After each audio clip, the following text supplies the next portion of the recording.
Bismillah, walhamdulillah, wassalatu wassalamu ala rasulillah.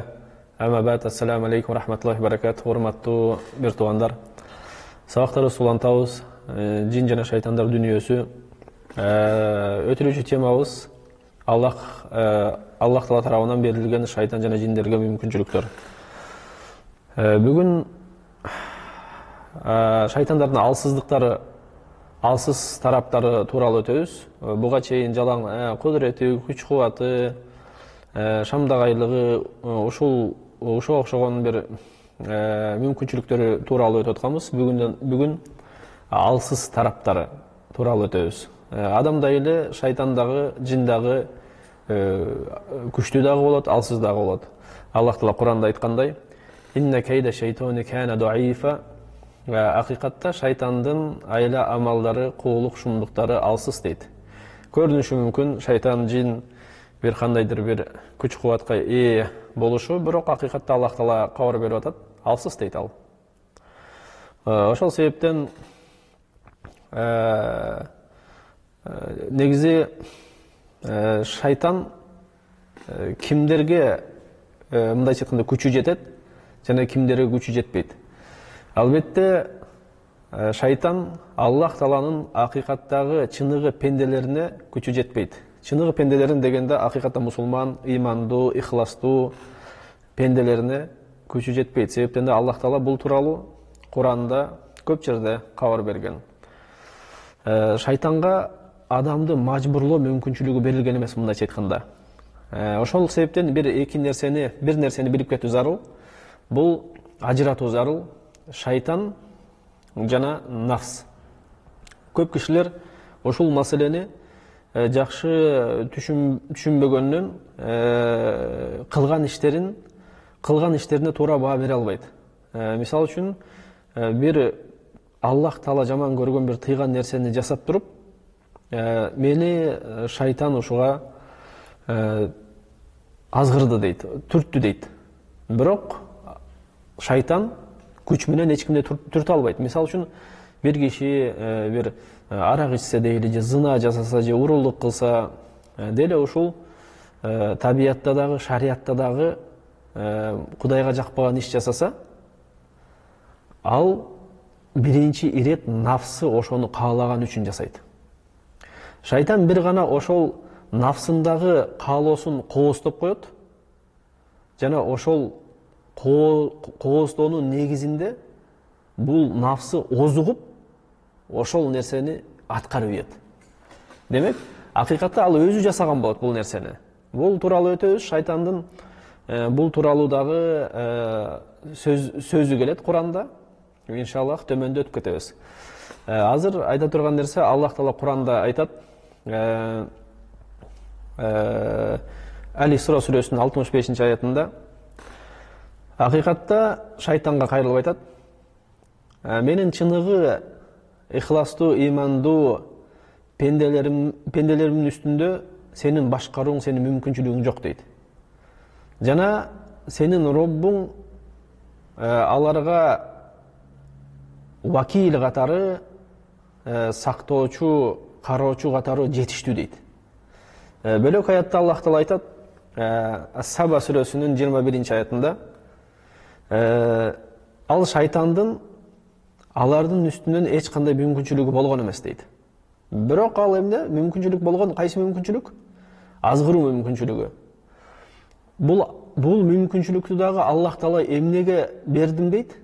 Биз акыретке ыйман келтиргендерди жана акыреттен шектенгендерди гана билиш үчүн дейт. Мындайча айтканда эмне? Ыймандуу менен капырды ажыратыш үчүн биз шайтанга васваса, азгырык мүмкүнчүлүгүн бердик дейт. Жана сенин Роббуң ар бир нерсенин сактоочусу дейт. Бул жерде аятта Аллах Таала айтып атат, кимдин үстүнөн бирден бир сыфатты айтып атат. Кимдин үстүнөн шайтандын мүмкүнчүлүгү жок. Башкарууга, мындайча айтканда васвасага, азгырууга. Бул чоң бир сыфат, бул акыретке болгон сыфат.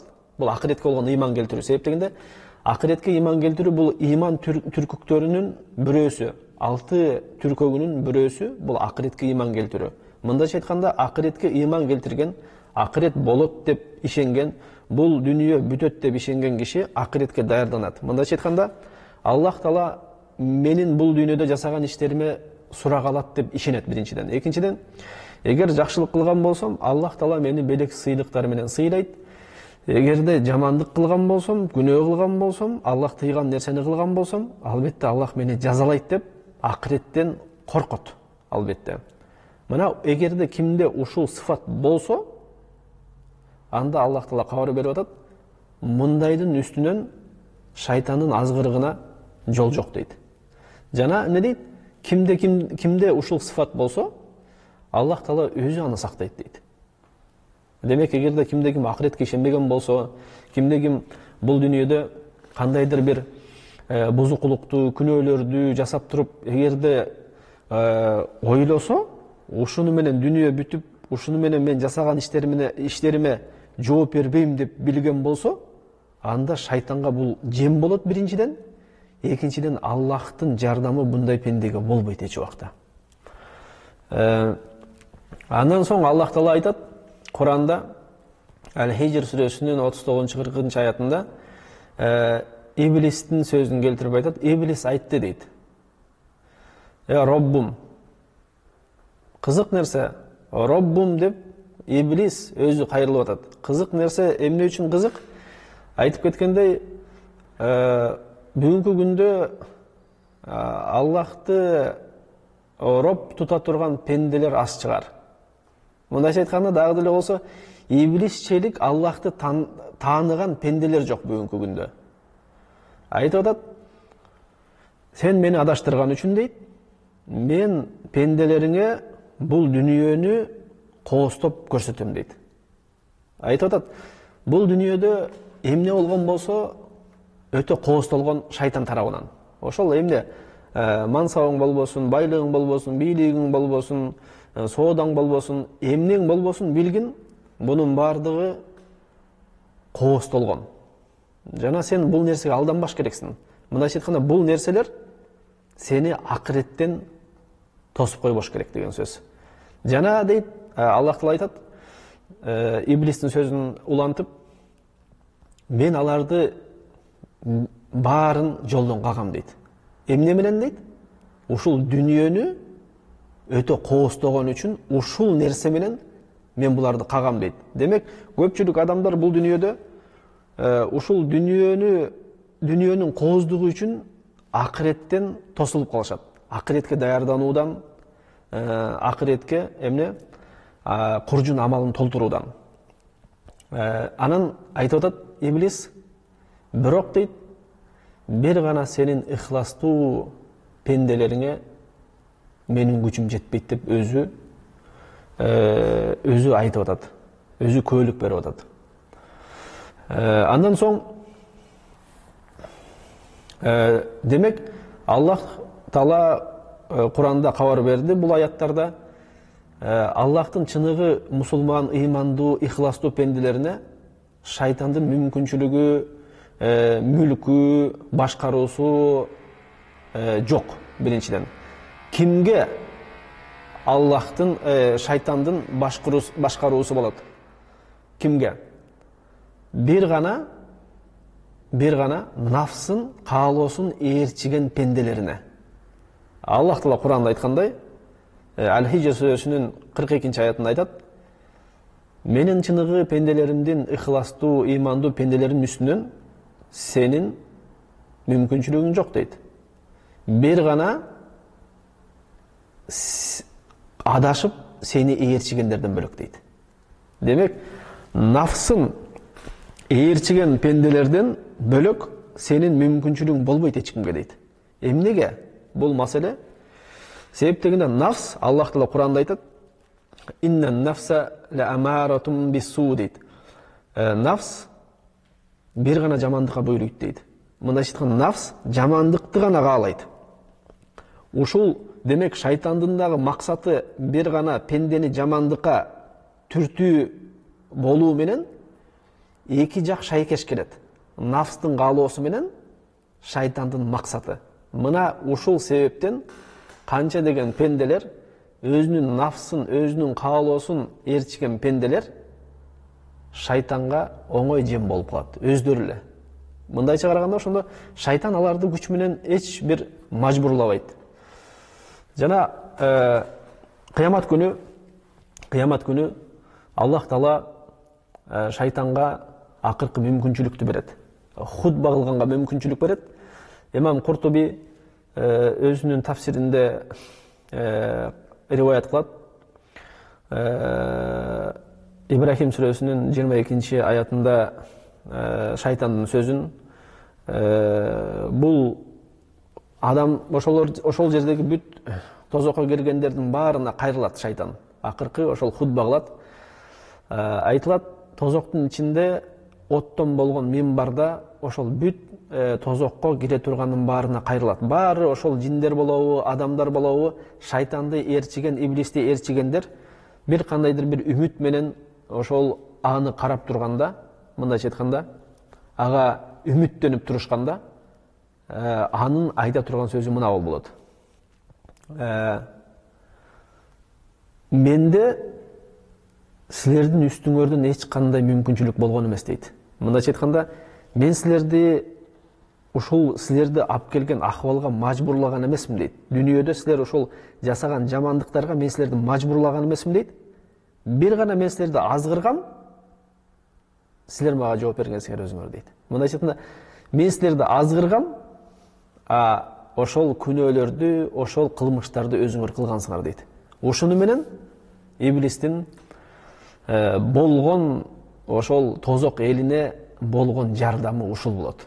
Демек, шайтан эч кимди адамды эч кимди күч менен мажбурлай албайт. Аллах Таала андай мүмкүнчүлүктү берген эмес. Бир гана азгырык мүмкүнчүлүгүн берген. Аллах Таала Куранда кабар бергендей, Мариям сүрөсүнүн 83 аятында сен көрбөйсүңбү дейт, көрбөдүңбү дейт. Биз шайтандарды кафырларга жөнөткөнүбүздү аларды азгырыш үчүн дейт, жолдон кагыш үчүн дейт.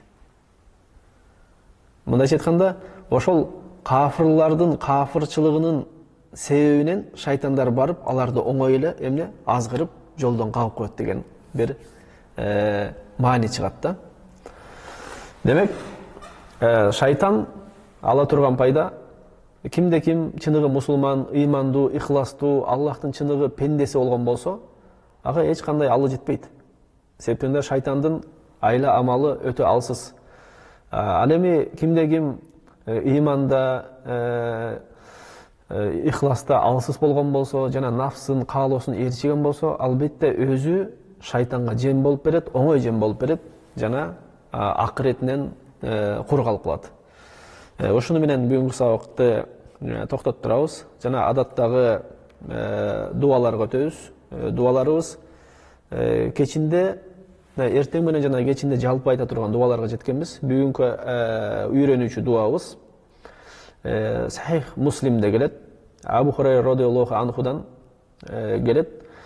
Пайгамбарыбыз саллаллаху алейхи ва саллям айткан экен, кимде ким эртең менен жана кечинде Субханаллахи ва бихамдихи деп 100 жолу айткан болсо, кыямат күнү андан дагы жакшы иш менен келген бирөө дагы болбойт дейт. Бир гана эгер кимде ким ушундай иш менен келсе, же ушул нерсени көбүрөөк кылган болсо дейт. Мындай айтканда, кыямат күнү ушул дайыма ушул эртең менен жана кечинде дайыма Субханаллахи ва бихамдихи деп ким айтып жүргөн болсо, кыямат күнү эң жакшы бул дүйнөдө жасап жүргөн бир иш менен келген болот. Аллах Таала баарыбызды шайтандардын, жиндердин жана адамдардын арасында шайтандардын зыянынан сактасын, сыйкырчылардын сыйкырынан сактасын, көрө албастардын көрө албастыгынан, көз арткандардын көз артканынан,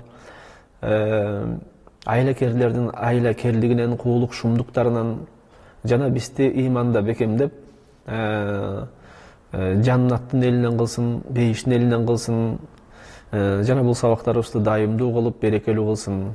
Көрүшкөнчө сак саламатта болуңуздар. Субханак Аллахумма ва бихамдика ашхаду ан ла илаха илля анта астагфирука ва атубу илейх. Ассаламу алейкум ва рахматуллахи ва баракатуху.